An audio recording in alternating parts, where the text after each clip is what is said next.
Hello and welcome to Springboard, your virtual university. My name is Albert Ocran, welcoming you on behalf of the virtual academic board chaired by Comfort. This is your most inspirational show and the point of convergence for the greatest minds. Springboard is brought to you by the Springboard Ratio Foundation in partnership with the Multimedia Group and proudly sponsored by MTN Pulse, the Enterprise Group UMB Bank, with support from the graphic business. For a couple of weeks now, we've been looking at or inside the engine room, trying to glean from frontliners in various fields the what, the why, the where, the laughter, the tears, the tough decisions that undergird their work.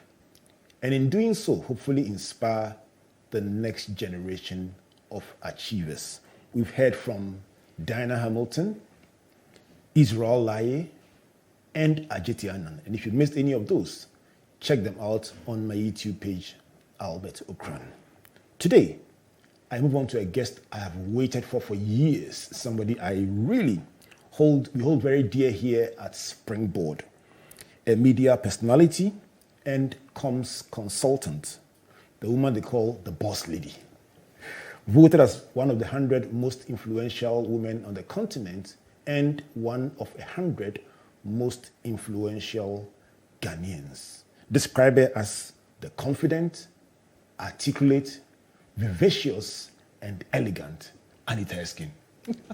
What's in them? Albert, God is good. Good to see you. Pleasure is all mine.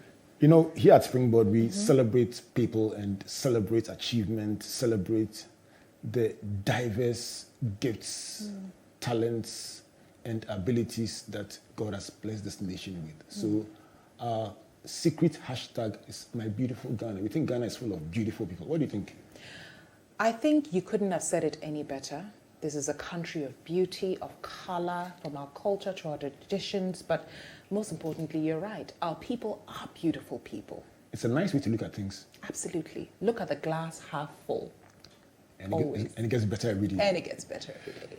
So today I want to get into the engine room, find out if I may say so, the real Anita Erskine, the battles, the tough calls you've had to make, and help somebody growing up and aspiring to be like you or even better than you to appreciate that the fights they are facing do not mean that they failed, and that is what everyone goes through on their way to the top. And what you see is not just the glitz and glamour that the television shows. But let's rewind to your childhood. Did anything prepare you for this? Did you think you would do this? I knew I would use my voice for something. What it was going to be was then revealed to me as I grew older. But I did have immense respect for people who would take the camera lens and use it as a channel of connecting with hundreds and thousands and millions of people. I mean, can you imagine being in a studio and not knowing whom you're having a conversation with, but be able to bring your best foot forward all the time, just in case somebody out there needed you to inform them, educate them, entertain them. So when I was young, I knew that I would be in some kind of seat or some kind of stage or under some kind of spotlight. What it was going to be, how it was going to be, where it was going to be, is what I didn't know. Were there any people that you looked at and you were like, this is the kind of person I would like to be? Any role models, any on camera? On camera, I always religiously watched Gifty Auntie, Barbara Adu. I mean, these were the women on GBC at the time. Admire their craft, chart your own unique path. Indeed. You noted I described you with the word vivacious, because I felt that you come across with a lot of energy and drive and excitement about what you are doing. Yes. Where does that strength come from? It comes from accepting that the world evolves very quickly, the environment changes very quickly, and you know, as you're growing older, so is your audience. Don't you want to give your audience something different every single day? I mean, we're human beings, so you know what, Albert, when you and I, wake up in the morning, we look at our children or we look at our world, we look at our business. Aren't you inspired to do something different every single day you wake up? Absolutely. And that is what has been my guide. With evolution should come my personal evolution, and I should be able to give my audience something new as many times I can, as often as I can. So that viciousness comes from never wanting to be comfortable. I don't like comfort. For me, I not your wife. I love comfort. We love comfort, Ocran. But I don't like the feeling that I know how to do something so much that I don't even need to worry about it when I wake up in the morning. And that fire is what makes me go for more every single day. Is that what wakes you up at night? It's what keeps me up till 3 a.m. plus Netflix. But I didn't hear that one. But it's what makes me ask myself that if Albert knows Anita can do A, B, C, and D, what can I do to shock Albert, the good kind of shock, tomorrow? What do I think Albert would want from Anita, in a week or in a month? Because Albert forms part of my audience. You know what I mean? So you can't give your audience the same thing every single day. So that's what keeps me up. What else can I do within or beyond my means that can make my audience feel, yes, she is taking us into consideration, she's thinking about us, and as we change, so is she committed to changing and evolving. This book, 1001 Tips for an Outstanding Life, is one of probably the most engaging books Comfort and I have written. And we talk about 1001 lessons, and the last 10 are what I call the greatest lessons of my life. And one of them is the law of the iceberg. That says that when people see you and they think you are strong, they should find out to their surprise that 90% of your strength is below the water. Absolutely. So what they see should just be a 10% glimpse at your real strength. Is that what you're describing? That is what I'm describing, because honestly, my brother, when I sit in front of people, it's the end result of days, weeks, months, sometimes, and most times years of something I've been preparing. Give us an example. Help us to appreciate that long, drawn-out, unseen process of preparation. When I started my career, one of the things I knew I wanted to accomplish was relevance, influence, impact, power. And I knew I couldn't get those. Give me those four again. Relevance, influence, impact, and power. I knew I couldn't achieve them by merely being a talent. I knew I could only achieve them if I owned, if I empowered, if I shared, if I taught. I don't know how that wisdom came to me. One can only imagine that the good Lord has his own reasons for choosing some of us to do what we do. But as young as 17, 18, 19, I knew that I didn't want to show up in your living room via TV, just delivering something to you. I knew that I wanted to have that relationship beyond the TV set, beyond the radio microphone. I knew I wanted to be in charge of who you become. And I prayed for it, Albert. I prayed for it. What do you pray for? I pray for the ability to walk into somebody's life and use the gifts and talents and the skills I've acquired over time to change their life. And maybe that change may come from me being bold enough to share my own mistakes so that you can learn something today, so that you don't have to necessarily walk the path to make that mistake. But if I catch you today with the kind of gift, wisdom that I have, that I've been preparing, and as you say so well, below the water, then maybe, Albert, you'll become a better person just by listening to us over the next hour. So if I understand you right, you're saying that in every line of engagement that you are involved with, unseen to the person consuming your service, is a relentless desire for relevance, influence, impact, and power delivered through your gift and talent. Is correct? With strategy and planning. Tell me about strategy and planning. To be able to change my world, and by the way, to your wonderful listeners, it's important that they know that this mentality, this planning, this direction didn't come in a day. It was built over years and decades. An army doesn't wake up on Monday and plan to go to war on Wednesday. An army takes time to sit in the engine room, as you put it, around that table and plots and plans. I'm not eager to be the first, but I'm eager to be the first that you will remember or the first that you will recall. What's the difference? To be the first, I don't have to care about quality. I don't have to care about, how much time. As actually, I need to press the fast forward button. To be the first, all I have to do is wake up and decide that today is going to be the day. But to be the first that you will recall and the first that you can really say to yourself, wow, I have never felt this good about myself till I encountered Anita Erskine or till I came into contact with Anita Erskine. I need to know who you are. I need to take my time to even rediscover who I am at every turn in my life. There are two things I'm exploring or I'm curious about. How did you get here? Rewind back to your childhood. You saw models doing what they do. And I'm talking about models in the media doing what they do, and you found out, or you had a sense that you have a voice and you would like that voice to make a contribution. And while you admire their craft, you told yourself you would be different. Beyond that realization, how did it evolve to be who you are today? This question is coming at a very timely time because I'll show you the connection.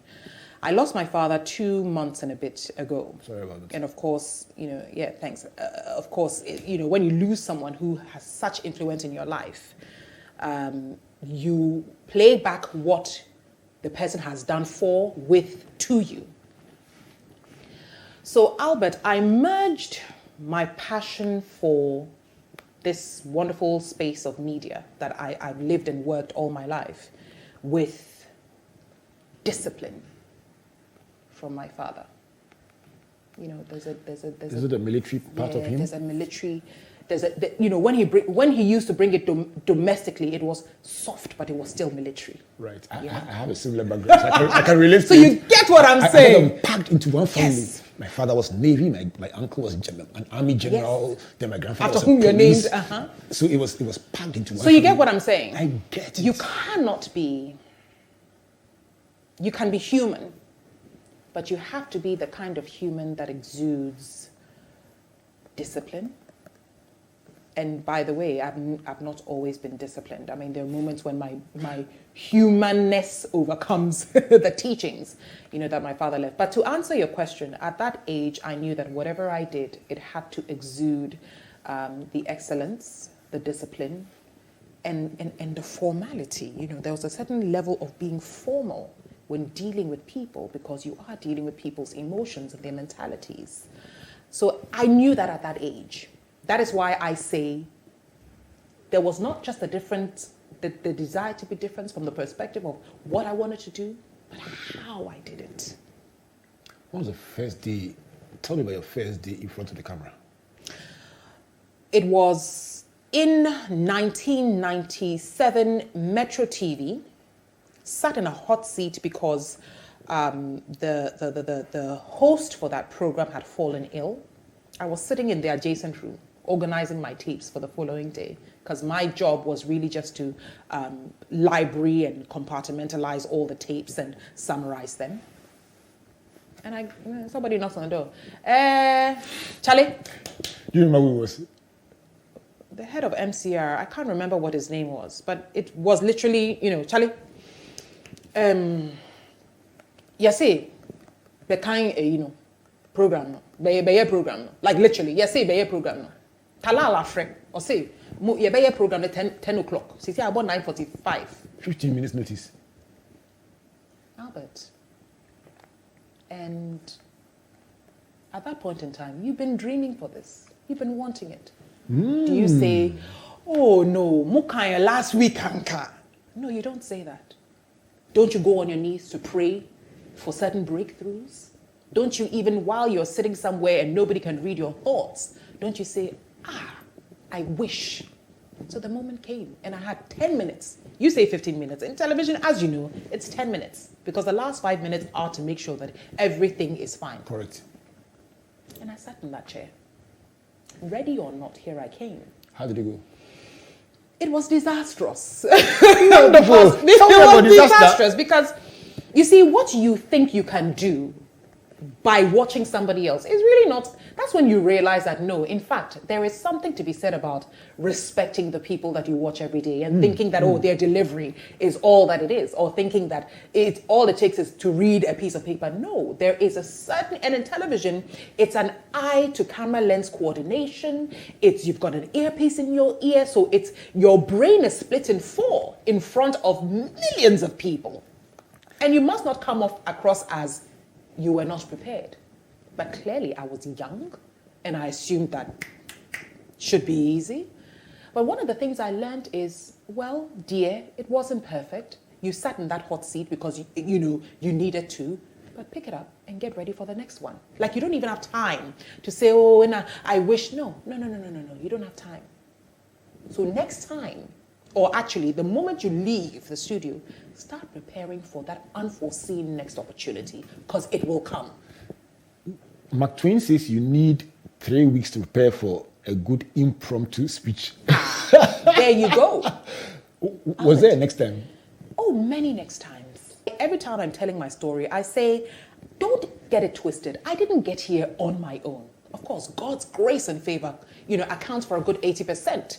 The 20% is the kindness, generosity of people I was surrounded with. And when I say kindness and generosity, it's, you are young, but yes, we'll give you a shot.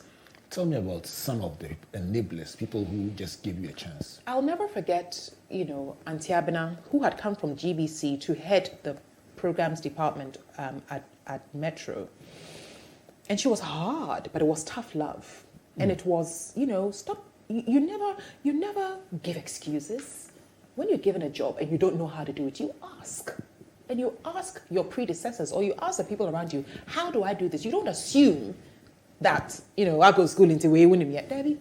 So you ask. And there's a certain degree of humility that comes with asking. Because it's not just, oh, I don't know how to do A, B, and C. Can you teach me? It is, I don't know how to do A, B, and C. Can you teach me? And then watch me do it so that you can correct me as I go along. Talal Fatah was also really instrumental because he literally threw all the biggest, hottest, deepest opportunities my way, and to many more of my colleagues. It wasn't a question of can you do it. It was a question of we need someone to do it, so get in that seat. And I appreciated that. As young as I was, I knew that these are opportunities that are going to literally shape me in a way that even I, at the time, had no clue. And they did.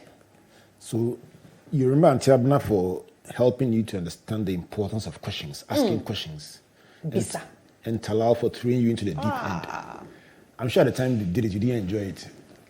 Now looking back, you realize how much it built you up. But at the time you did it, did you find it? Albert, I'm going to be very honest. I loved every bit of it. I loved the discomfort.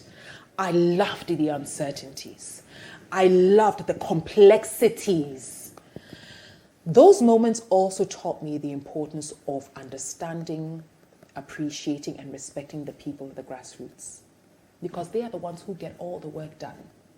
The senior-most people will give instructions. At the executive level, theirs was to say, somebody will be in that seat. For the people, and I call them grassroots because, they're the people that sometimes you overlook. But I'll never forget how I was taught how to manage my eye to camera lens. It was a cameraman. Nanaya, I always, I would say, hey, Nanaya, what do you? Because you walk past somebody and call them a common cameraman. I walk past them every day and call them my future builders, because they would say, Debbie, Tina say.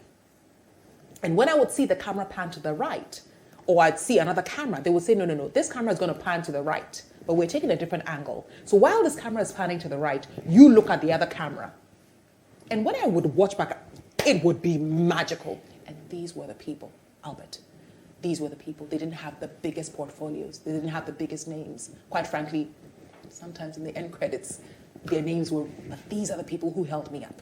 And they're the people who would call me back into, and I use the engine room and say, look. You see here? Wait, next time, when you see this, go here. Would you say that your appreciation, even then, of their contribution was a key factor in they opening you up to even more than you knew in the engine room? Absolutely. You know, my father always used to say, you've got three, when you are a certain person in a certain category or you have a certain portfolio, there are three people you should always bond with. Your driver, your chef, and the person who takes care of your clothes. For a military man, he didn't add a dentist. I'll ask him in my conversation with him, you know, but yes, your driver, the person who's going to move you to point A, from point A to B, and has to do that at a certain time, or within a certain time. Driver, chef. Your chef, the one who will feed you before you go into that very important room. Hopefully he's made you a good meal that can sustain you for the rest of the day.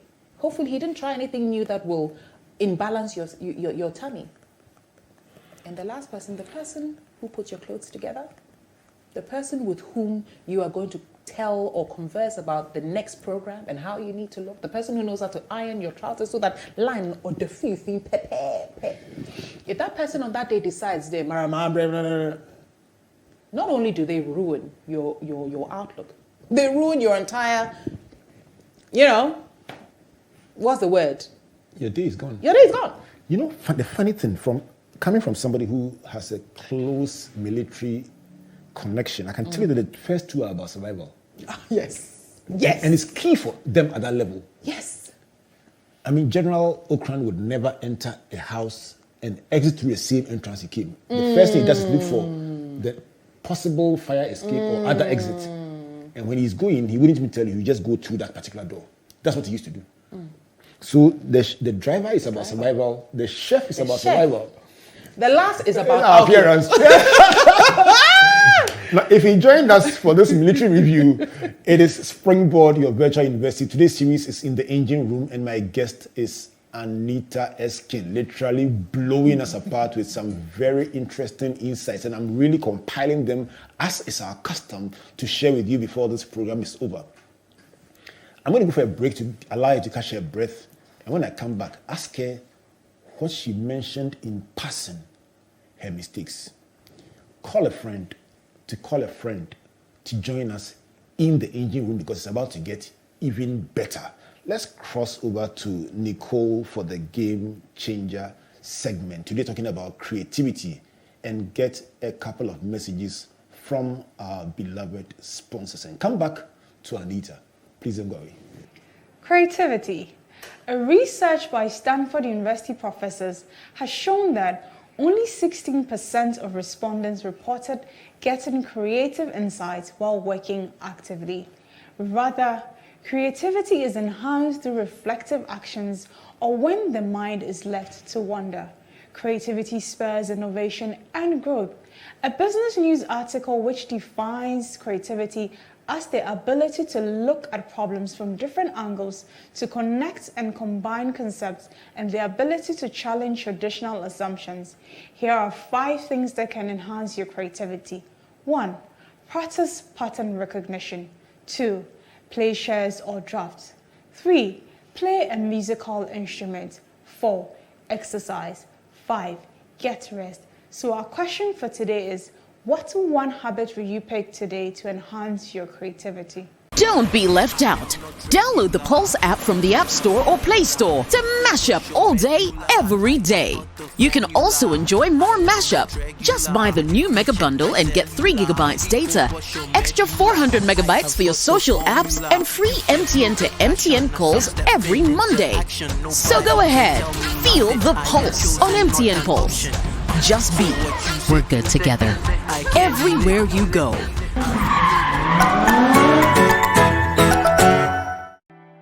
There once was a man who had it all.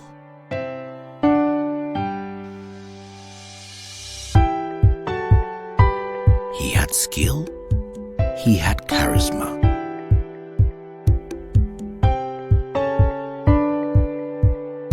He was loved by all, but above all, he knew the importance of helping others, lifting others up. He knew the importance of giving other people an advantage so that they too would use that advantage to help others. All you need is that advantage that sets you apart from the rest. And when you discover that advantage, life's challenges don't seem so daunting anymore. That's where we come in. Enterprise, your advantage. UMB was established in 1972 as the premier bank for the corporate and private sector in Ghana. From our very beginning, as the only Ghanaian bank serving all categories of businesses, we set a standard for excellence and innovation.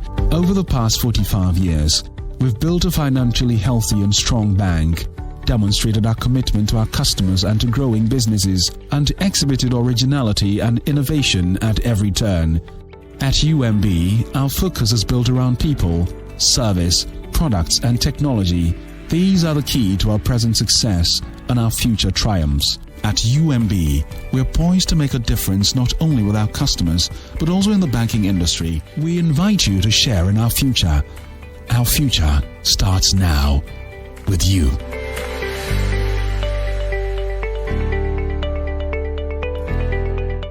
Welcome back to Springboard, your virtual university, and to my discussion in the engine room with Anita Erskine, media personality and communications consultant. Before we went to the break, Nicole was talking about creativity, and I'm going to start with finding out what sparks your creative juices. But before that, for anyone who likes notes, just a couple of hints about how we'll feature in the top lessons from Anita when we wrap up this segment. She talked about watching the stars on television like Gifty Auntie, Beatrice Edu, and admiring their confidence, preparation, and delivery. She talked about loving laughter and music and desiring to be different in her expression beyond telling us what's happening in the news. She talked about years of preparation, leveraging her talents and her skills coupled with strategy. She mentioned learning disciplined and formal ways of doing things from her late dad. And talking about her dad, also learning to value the not so frontliners or frontline contributors who really teach you the secrets of the engine room. And from her dad, people like his driver, his chef, and the one who prepared his clothes. She mentioned top of mind awareness. She says, I'm not eager to be the first. I am determined to be the first that you will remember. And the final one, she says, the human enablers, the kindness of people like Auntie Abna at Metro, who taught her how to ask questions, Talal Fatal, who threw her into the deep end, and Nana Yao, the cameraman, who taught her camera and eye coordination. And I celebrate all these people, as well as those she may not have gotten the chance to mention, who have soared into her life to make her who she is today. Anita. Yes. Let's push on from where we got to. Okay. Let's talk about creativity. What inspires your creative juices? I am inspired by things that don't seem straightforward because they force me to delve more. They force and they deepen my curiosity. You know, these days I've been looking at the problems on the continent. You know, what are the problems on the continent? Because when you accept what the problems are, you find creative ways of developing homegrown solutions to those problems. So that's, I mean, it's a deeper process for me now that I'm older, now that I know who I am and I know what I want, so I can, you know, explain it even clearer. Perhaps at the time when I started my career, what inspired my creativity was maybe looking at my environment and finding a way to make my environment feel and be a lot better for myself and the people around me. And that's what brings out the best of you. Oh, yes. Oh, yes.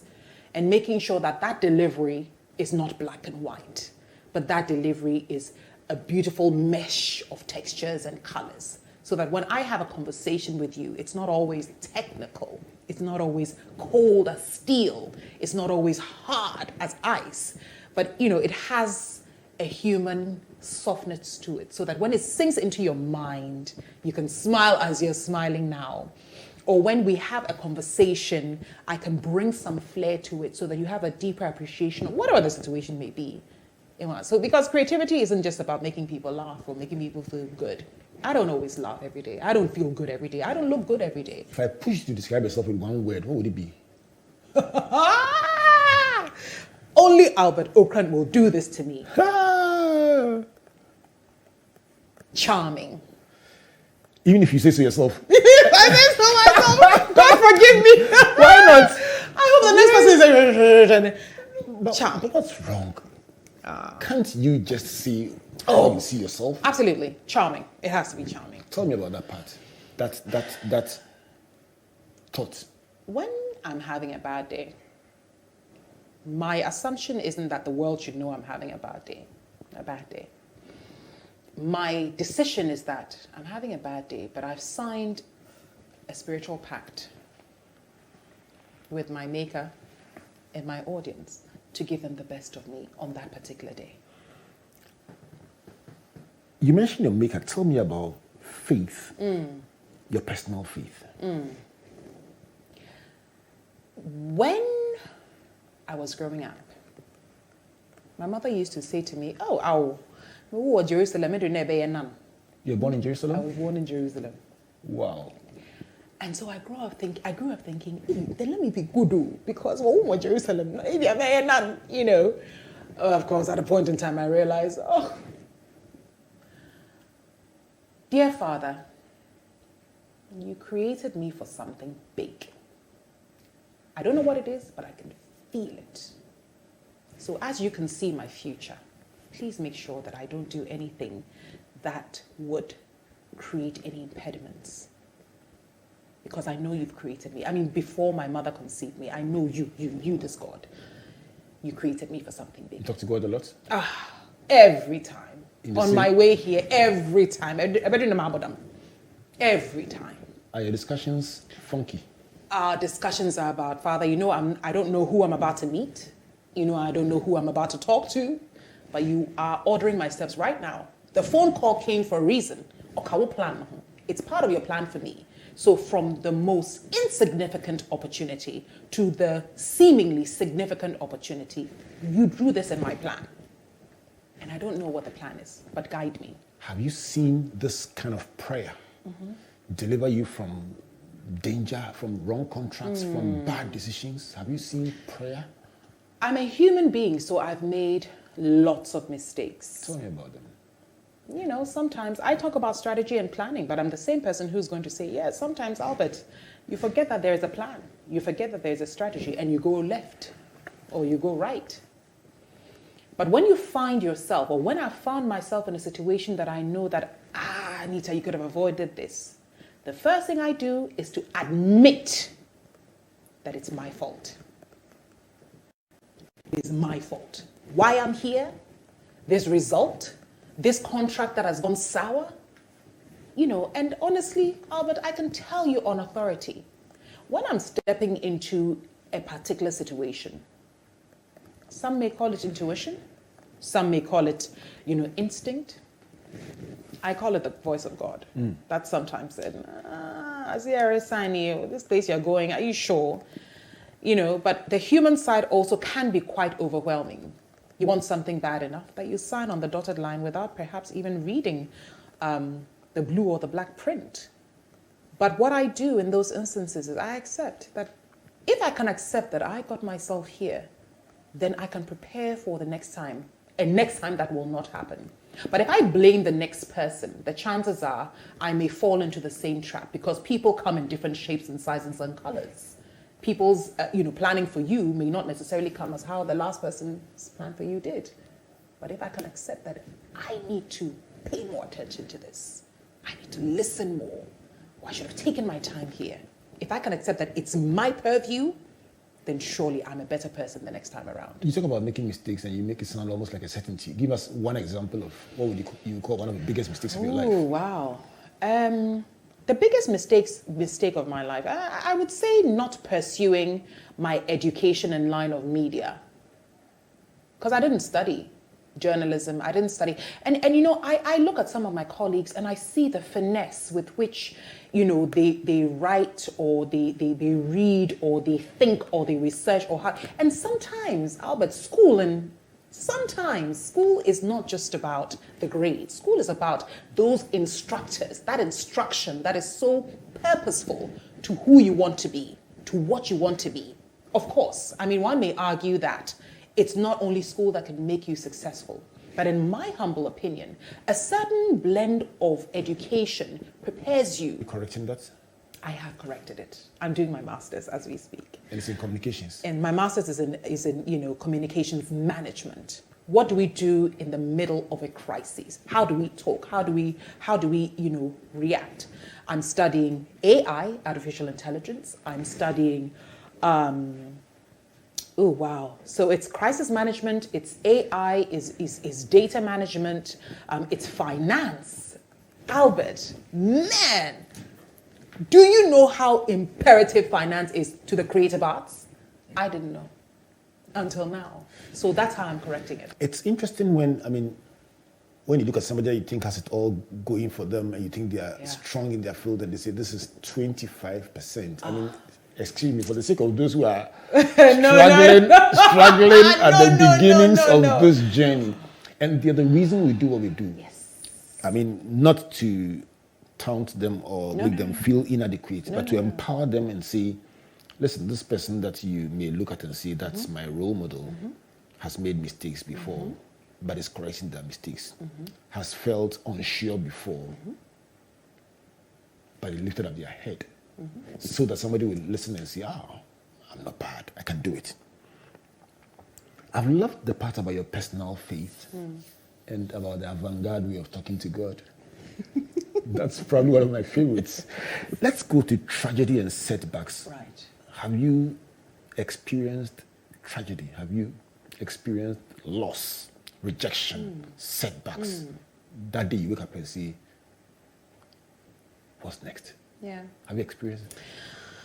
I wouldn't call it tragedy, but setbacks seems more like something that I've seen many times and I continue to see. You know, it's not every room in which you walk that the room wants to welcome you. Some rooms are cold, but they have no option but to keep the doors open because they know you bring warmth. But that doesn't mean that everybody is in your corner. No, it doesn't. I've gone for job interviews in which my seemingly warm personality, you know, was seen a little bit more like, you know, you're too accessible. We just want somebody who knows that they're at an executive position. You know what I mean? I've been turned down from jobs more than you could assume, you see. We also live in a part of the world where certain things you do are new, never before seen. But who told you that the people to whom you're bringing this are ready for that? So that kind of rejection has also hit me, you know. And sometimes, you know, I laugh about it with my you know, small network of people, particularly women. And I say sometimes, you know, it feels like we came at a time when the world wasn't ready for us, you know. And these are maybe something that would have happened maybe 10 years back, and you felt you were doing the right thing to the right audience, but at the wrong time. Is it possible that some of those foundations have helped create that accessible, that diverse world that we have today? I wouldn't change any of them for anything. I'm telling you. I wouldn't. Listen, you can never convince me to rewind time if we could and change. Never. Let it be exactly how it was. Because in the eye of rejection for me was, yeah, well, that small human element of feeling let down, but immediately overcome by the reminder that you are here for a reason. You are doing this strategically. And who told you that because you planned or because you're being strategic, it's going to be easy? As a matter of fact, because you planned and because you have prepared yourself, it's going to be even more difficult. because you can't plan and prepare 100%. So if you're talking about rejection, it's been quite, till today. I mean, sometimes I go somewhere and I'll meet someone I've never met and I say, oh, my name is Anita Erskine. And the person will say, I know. And there's that look of, why are you telling me I know who you are? And I always tell them, I'm not assuming that you know who I am. As a matter of fact, I'm not assuming that you even want me to be here. So let's just take the humble route and allow me to introduce myself. And the thing about humility for me in the eye of rejection is, sometimes people build a wall assuming you are how they think you are. Yeah? Or assuming that you will come in raging like a bull. So they've already built a wall to stop you from what they think they've heard about you or what they think you are like. So there is, there's a pushback. But hopefully your personality and conversations and your approach to situations allows them to bring the walls down. And there are people who said, oh, wow, you're such a nice person. We see you on TV and you are a big and tall woman, so we think you are going to be like this. And it's the exact opposite of what they assume I am like. I get a sense that you've been misunderstood very often because of assumption. No, I have not. I have been perfectly understood. Help me to understand that. You see, to say I have been misunderstood is totally unfair to the doors that have opened for me. Right. Do you get it? Right. Because at the same time, people have also welcomed me. People have also supported me. The plantain seller I just stopped by before I got here. Hey, Mami Erskine, she understands me. She understands what I do. So the plantain, I bought 2 plantains. She gave me 1 extra because she loves what I do on television. Her Sundays are filled with laughter because of me. So to say I've been understood is to bunch those people up with the ones. So honestly, Albert, life is about balance. Do you honestly think everyone will understand you? No. But do you also think that everyone will misunderstand you? No. So there's a fine and fair balance between the two.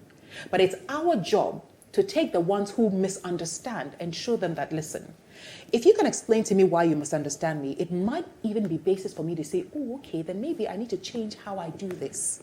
Because how you may speak or how you may act may not necessarily be, quote unquote, palatable for everybody.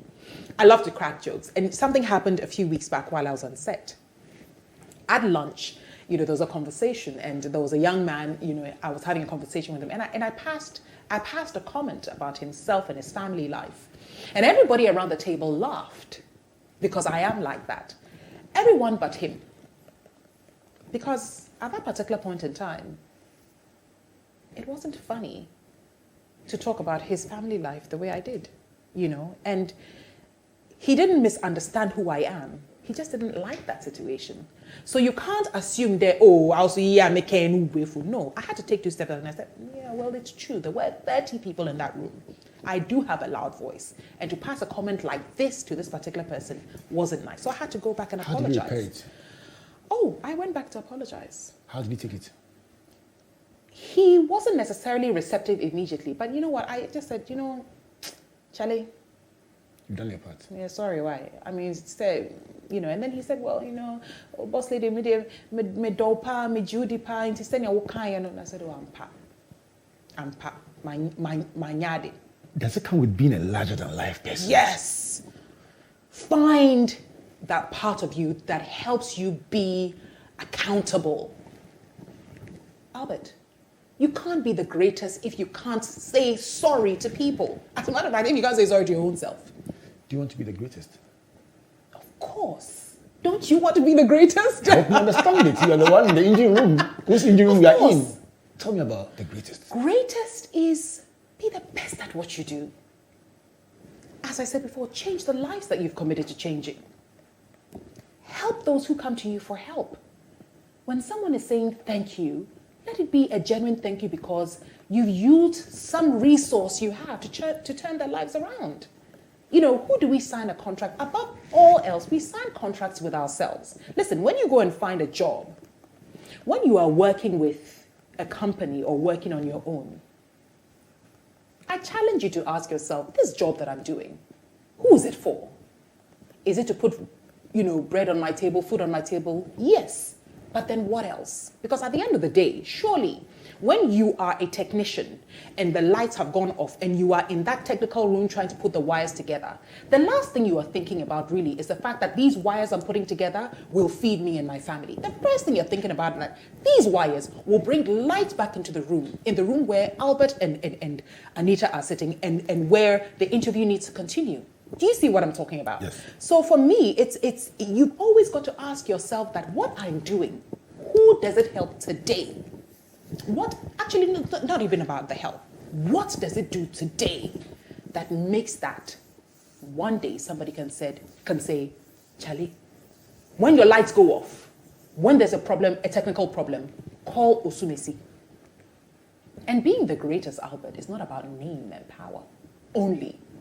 It's about being a reference point. You talk about the next generation. I say that next generation has to have a reference point. And so the greatness I'm talking about is not for Anita's, hey, and so I'm the best. Who the hell cares? But let the next generation say, we became great because this particular person showed us how to be better versions of ourselves. That's my definition for being the greatest. Let me pinch a couple of one-word answers from you. What annoys you the most? Lateness. Lateness. Right. I hope I wasn't late. What, you were on time. What inspires you the most? Honesty. What excites you the most? Tangible or intangible? It's yours. My children. Oh, lovely. What do you fear the most? Failure. Oh, I'm kind of surprised. Who's your favorite personality? I can't answer that. It's entirely your call. My favorite personality. You know what? Let me just use recent occurrences. My mother. Okay. Yeah. Let me use, yeah. If you didn't become what you do, and I gave you 4 options, politician, teacher, pastor, lawyer, which is closest? The politician, teacher, and lawyer. I'll never be a pastor. But I'm sorry, I need to choose one, right? Politician. Politician. Politician. Are you likely to go into active politics? No. Partisan politics? No. I like the ability to change my world through a neutral portfolio. And that makes you a politician. I don't want to belong to anybody. I don't want to influence anybody's acceptance of who I am. What do you do for exercise? I walk. Walk. My biggest difficulty has been selecting 10 lessons when you give us 25. So I'm going to join a couple of lessons and leave our viewers and listeners with 10 of my top lessons from Anita Erskine. And I'm sure you've enjoyed it. And the big conversation is always about which one is your favorite and why. Listen, let's continue this discussion on social media. Don't just love the lessons and say this one, but let's engage them. What about it struck you? Did she say it for you like you'd have said it for yourself? Let's talk about Anita's top 10 lessons as captured by myself, even if they're not your top 10. So here we go with my big lessons from Anita Erskine in the 3rd episode of The Engine Room. Number 1, finding myself. She says you watch stars like Gifty Auntie and Beatrice Edu and admire them for their confidence, preparation, and delivery. But she grew up seeking relevance, influence, impact, and power, and therefore determined to be different in her expression. Number 2, she says disciplined. She learned discipline and formal ways of doing things from her late dad, who passed on a couple of months ago. Number 3, top of mind awareness. She says, I am not eager to be the first, but I am determined to be the very first that you will remember. Number 4, preparedness. She says, I didn't get here overnight. It involved years of preparation, leveraging my gifts and talents coupled with strategy. And an example is that the first day on set was in 1997 at Metro TV, and she had to step in for someone who didn't show up with probably about 10 minutes notice, and guess what? The first appearance was, in her words, disastrous.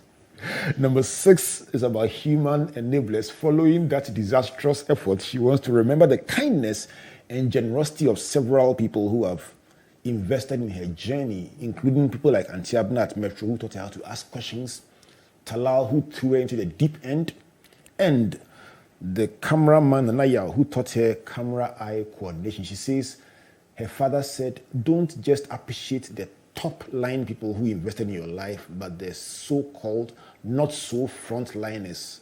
He valued his chef, his driver, and the one who prepared his clothes for obvious reasons.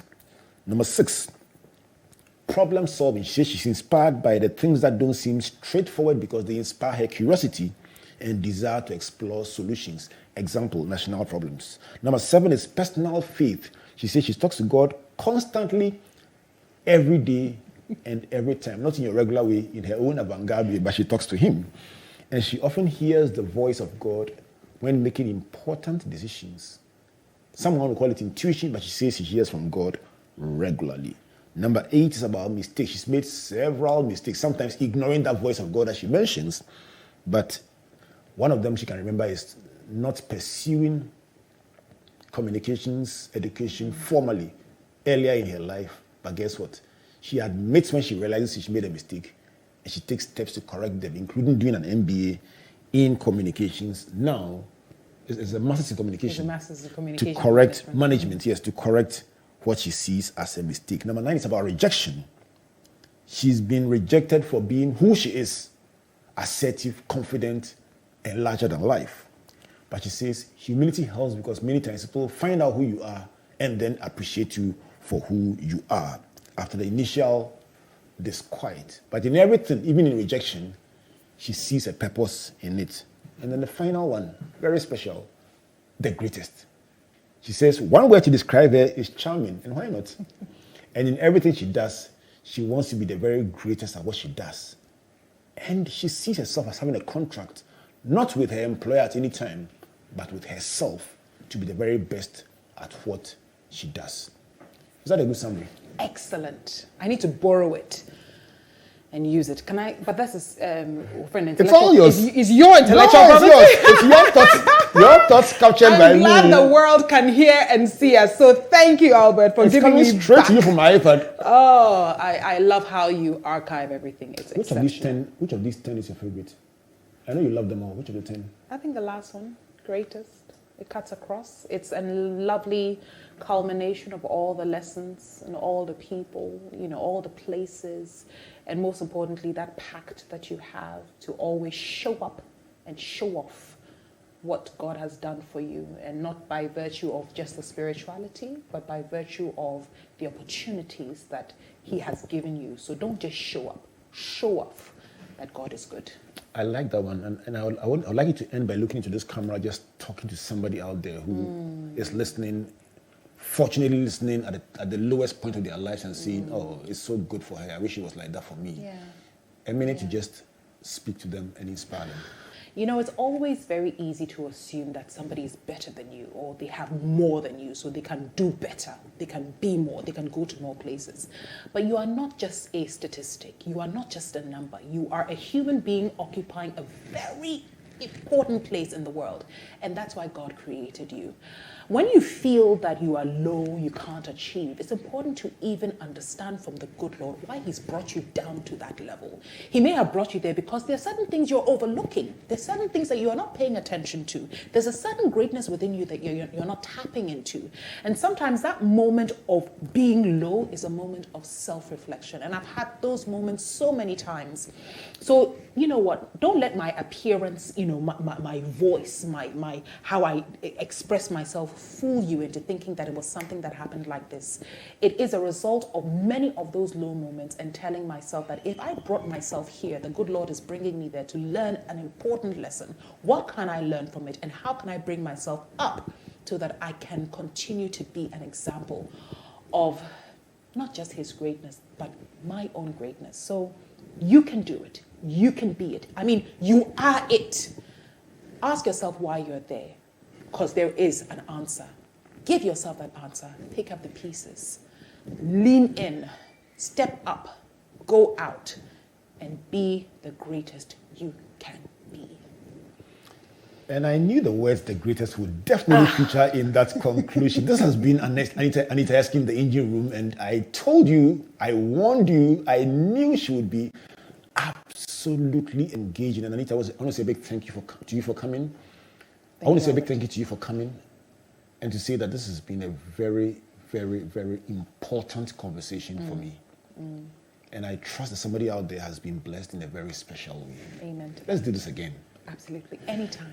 Anytime, any day. A big thank you to MTN, Pulse, UMB Bank, the Enterprise Group, the Multimedia Group, and on Tuesday in the graphic business on page 18, Anita Erskine in the engine room. Every word that she has shared will be captured with all the 10 lessons published for the whole world to know what we did right here in the studios.